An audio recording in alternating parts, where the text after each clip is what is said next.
I've really been making an effort to eat some fresh greens every day.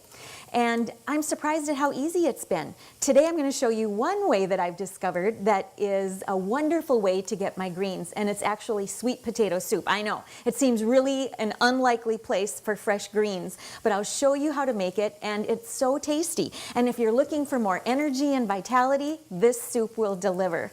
So I've already started by chopping up 1 large onion, and I'm sauteing it in a big pot with 1 tablespoon of oil. Today I'm using coconut oil.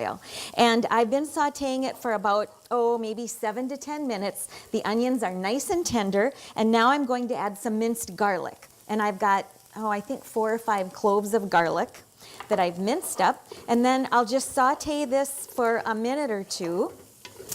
And then I'm going to add 1 teaspoon of salt. I'll just sprinkle it right in with the onions and the garlic, stir it around a little.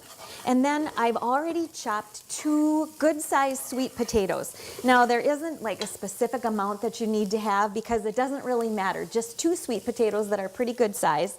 I scrubbed them, I didn't peel them. I'm going to add them to my pot. I've just cut them into cubes, as you can see.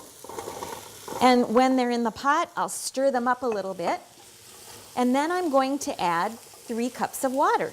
Let it come to a boil, and once it comes to a boil, I'll turn it down and cover the pot and let it simmer just until the sweet potatoes are nice and tender, and that'll take probably about 15 minutes. You can see these sweet potatoes are so nice and soft, and I'm going to use my immersion blender to puree it a little bit. Now you could also use your food processor or your blender, but I like to leave it a little bit chunky. I don't like it perfectly smooth, and I feel like I have more control with my immersion blender. I'm going to add probably 2 cups of spinach, fresh spinach, and some fresh cilantro leaves. You can actually add up to 2 cups of cilantro too if you like.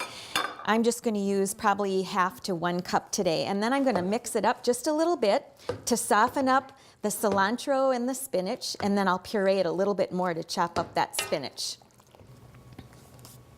Just to finish it up, I'll put in about 1 tablespoon of fresh lemon juice and a dash of cayenne pepper, just a dash, and the soup is ready to eat. Now this freezes really well, so you can put it into some jars in the freezer, and it reheats the next day really well too, and the flavor's even better the next day. So for energy and vitality, this sweet potato soup is perfect, and it'll warm you up besides. I'm Sue Doden, sharing good food for good life 365.